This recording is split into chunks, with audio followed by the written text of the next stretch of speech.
Dank, Professor Dr. Geis.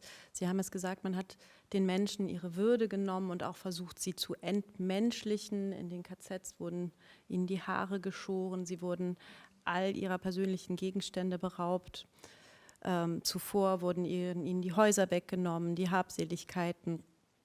Und ein Stück Erinnerungsarbeit kommt, glaube ich, auch Frau Coralie vom Hofe, verdankt man auch Frau Coralie vom Hofe. Sie arbeitet für das CIVS, eben die Kommission für die Entschädigung von Opfern aus der Okkupationszeit. Frau vom Hofe, Sie sind uns zugeschaltet aus Berlin. Ja, ich höre zu. Ja, guten Abend.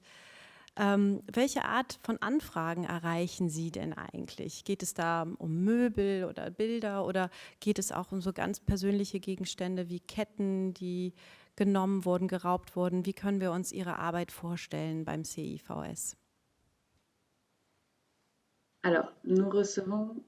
Bonsoir à toutes et à tous. Déjà, et merci beaucoup pour l'invitation. Je suis vraiment ravie d'être là, de revoir Karine. Attendez, j'ai un problème de... Je reçois la traduction en allemand. Voilà.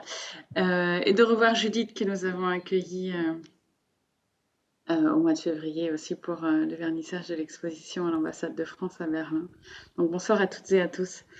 La commission pour laquelle je travaille, la CIVS, est compétente pour des indemnisations d'ordre matériel, c'est-à-dire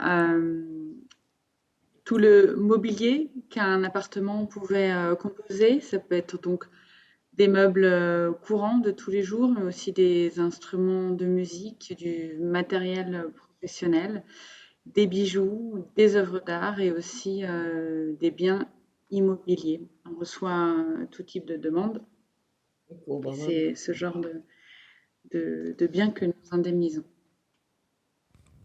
Und wenn Sie diese Gegenstände den Familien zurückgeben, wie erleben Sie das? Ist das ein Stück der Erinnerungen, die auch dadurch wieder zurückkommen, die man zurückgewinnt vielleicht oder die dann auch weitergegeben werden an die folgenden Generationen? Alors, il faut savoir que les restitutions représentent un très très petit nombre de, de, de cas. Par contre, nous indemnisons en première partie. Et tout le travail, en fait, quand nous recevons une demande d'indemnisation, va être de reconstituer l'histoire de la famille. Nous recevons un dossier, un formulaire, nous allons faire des recherches, nous allons aller dans différents centres d'archives pour retrouver un maximum d'informations.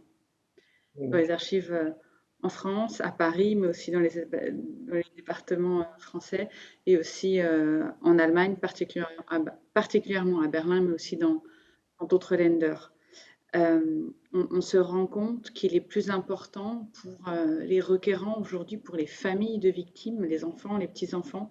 Il y a encore quelques familles directes, même s'il y en a de moins en moins.